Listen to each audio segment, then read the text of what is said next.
HSC লেভেলে কেমিস্ট্রিতে খুবই common একটা কোয়েশ্চেন হচ্ছে অবস্থান্তর মৌলগুলো কেন ভালো প্রভাবক রূপে কাজ করে। আজকের এই ভিডিও লেকচারটিতে আমরা দেখব কেন একটা অবস্থান্তর মৌল ভালো প্রভাবক হিসেবে কাজ করতে পারে।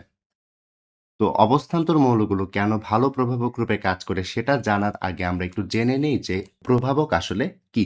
দেখো, নবম দশম শ্রেণীতে কিন্তু আমরা হ্যাবারবোস প্রণালীতে অ্যামোনিয়ার শিল্প উৎপাদন পড়েছি, যেখানে আমরা দেখতে পেয়েছিলাম যে নাইট্রোজেনের সাথে অর্থাৎ 1 মোল নাইট্রোজেনের সাথে 3 মোল হাইড্রোজেন আমরা যখন বিক্রিয়া করাবো, বিক্রিয়া করলে সেখান থেকে 2 মোল অ্যামোনিয়া উৎপাদন হয় এবং সেখানে 400 থেকে 450 ডিগ্রি সেন্টিগ্রেড তাপমাত্রা এবং 200 অ্যাটিএম চাপ প্রয়োজন ছিল, রাইট?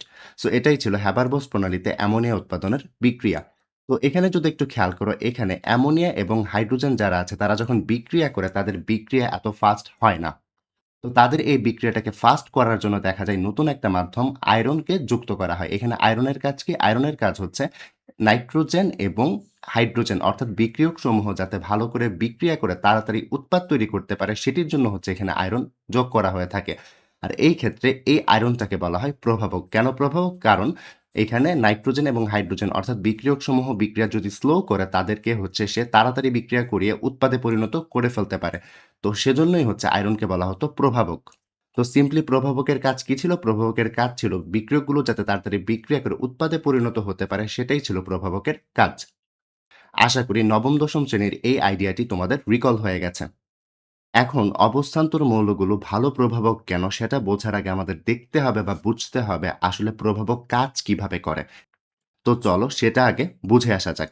ধরো এখানে আমরা কি করেছি? এখানে R1 দিয়ে আমরা নাইট্রোজেন যে বিক্রিয়কটি আছে সেটিকে বোঝাচ্ছি এবং হাইড্রোজেন যে বিক্রিয়কটি আছে তাকে আমরা R2 দিয়ে বোঝাচ্ছি এবং উৎপাদ যেটা আছে তাকে আমরা C দিয়ে বোঝাচ্ছি। কেমন? এখানে R1 এবং R2 হচ্ছে বিক্রিয়ক ২ টি এবং C হচ্ছে উৎপাদ।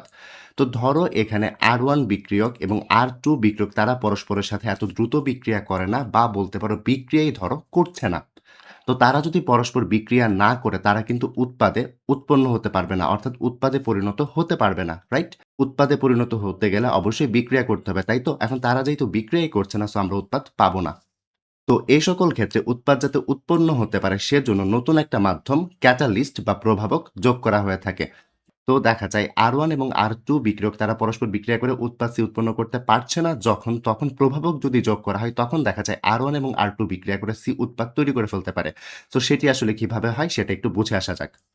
এখানে প্রথমেই প্রভাবক যেটা করে সেটা হচ্ছে সে প্রথমে আইসোলেটেড অবস্থায় থাকে এবং সেখানে দেখা যায় যে কোনো একটা বিক্রিয়ক হোক সেটা R1 বা R2, যে কোনো একটা বিক্রিয়ক প্রভাবকের যে পৃষ্ঠ আছে সেই পৃষ্ঠতে হচ্ছে লেগে যায়, বা বলতে পারি শোষিত হয়ে যায়। তো দেখো এখানে কি হয়েছে? একটা প্রভাবকের গায়ে এসে একটা বিক্রিয়ক এসে লেগে গেছে বা শোষিত হয়ে গেছে। দেন যে কাজটি হয়, অপর যে বিক্রিয়ক আছে অর্থাৎ R2 আছে, তার ঘাড়ে হচ্ছে ক্যাটালিস্ট বা প্রভাবক প্রথম বিক্রিয়কটাকে ট্রান্সফার করে দেয়। সো ট্রান্সফার যদি করে যায়, এখন দেখো তারা পরস্পর কাছাকাছি চলে এসেছে। কাছাকাছি চলে আসলে তাদের মাঝখানে সংঘর্ষ হবে। আর সংঘর্ষ যখন হয় তখন দেখা যায় বিক্রিয়া করে তারা পরস্পর উৎপাদ তৈরি করে ফেলতে পারে। তো এতে করে দেখা যায় কাঙ্ক্ষিত যে উৎপাদ C যেটি সেটি উৎপন্ন হয়ে যায় এবং প্রভাবক যেটা ছিল সে হচ্ছে অপরিবর্তিত অবস্থায় আবার তার আগের অবস্থানে ব্যাক করে যায়। এতে করে এই যে প্রভাবক আছে সে এই যে পুরো প্রভাবন প্রসেসটি তাকে আবার রিপিট করতে পারে। এভাবে প্রসেসটি চলতেই থাকে এবং বিক্রিয়া হতেই থাকে। তো এভাবেই আসলে প্রভাবক কাজ করে থাকে। এখন আমরা যেটা দেখব সেটা হচ্ছে এই যে প্রভাবক আছে সে প্রভাবক কখন ভালো কাজ করবে, বা বলতে পারি প্রভাবকের ভালো কাজ করার জন্য তার কি কি বৈশিষ্ট্য থাকা প্রয়োজন সেটা একটু আমরা দেখব। প্রথম যে বৈশিষ্ট্য সেটি হচ্ছে অধিক ক্ষেত্রফল বিশিষ্ট পৃষ্ঠতল থাকতে হবে। কার পৃষ্ঠতল থাকতে হবে? প্রভাবকের। প্রভাবকের কি থাকতে হবে? অধিক ক্ষেত্রফল বিশিষ্ট পৃষ্ঠতল থাকতে হবে, তাহলেই হচ্ছে সে ভালো প্রভাবক হিসেবে কাজ করবে। সেকেন্ড যে বৈশিষ্ট্যটি প্রভাবকের থাকতে হবে সেটা হচ্ছে বিক্রিয়ক অণুর সাথে প্রভাবকের বন্ধন হতে হবে। সো এই ব্যাপারগুলো একটু বুঝে আসা যাক। প্রথম ব্যাপারটাকে দেখি যে অধিক ক্ষেত্রফল বিশিষ্ট পৃষ্ঠতল থাকলে কেন ভালো প্রভাবক হিসেবে কাজ করতে পারে। একটু খেয়াল করো, এই প্রভাবকটা যখন কাজ করেছিল তখন সে প্রথমে কি করেছিল? R1 যে বিক্রিয়ক আছে সে বিক্রিয়কটাকে সে তার গায়ে বা পৃষ্ঠে শোষিত করেছিল, তাই তো?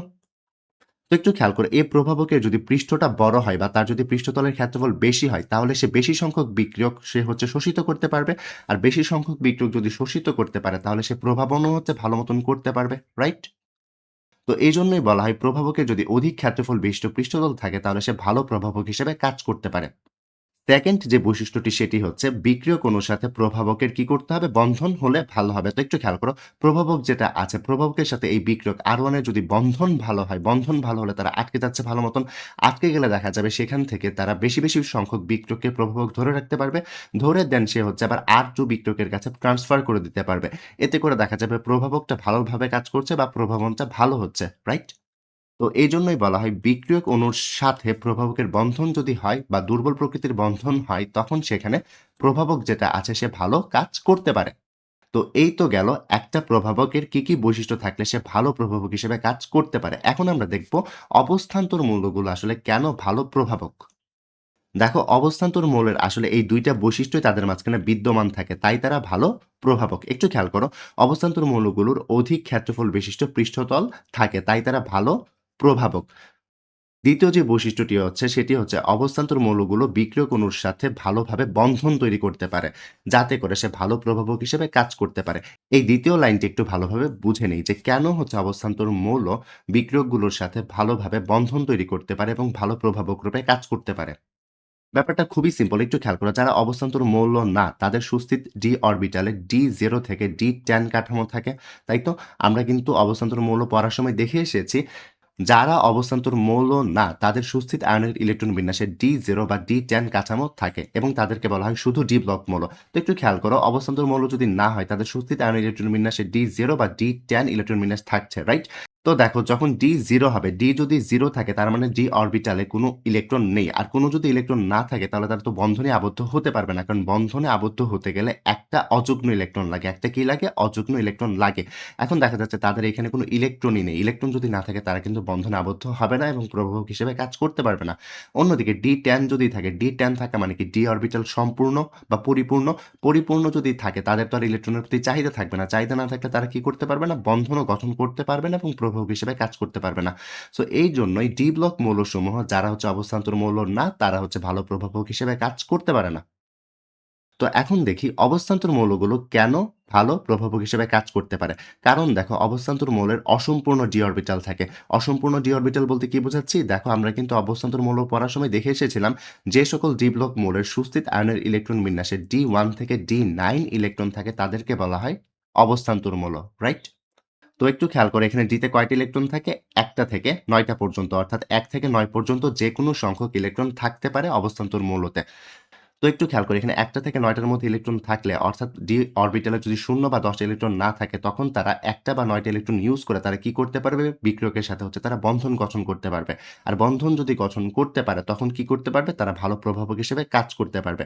তাই আসলে দেখা যায় অবস্থান্তর মৌলের যে অসম্পূর্ণ ডি অরবিটাল থাকে, অর্থাৎ ১ থেকে ৯ এর মধ্যে ইলেকট্রন থাকে, সেটার জন্য হচ্ছে তারা ভালো প্রভাবক রূপে কাজ করতে পারে। আশা করি বুঝতে পেরেছ। তো এখন অবস্থান্তর মৌলগুলো প্রভাবক হিসেবে ভালো কাজ করে। এটার সামারি কি? সামারি হচ্ছে এরকম যে অধিক ক্ষেত্রফল বিশিষ্ট পৃষ্ঠতল থাকে অবস্থান্তর মৌলের, তাই তারা হচ্ছে ভালো প্রভাবক এবং বিক্রিয়ক অণুর সাথে প্রভাবকের বন্ধন পসিবল হয়। কেন পসিবল হয়? কারণ অবস্থান্তর মৌলের অসম্পূর্ণ ডি অরবিটাল থাকে।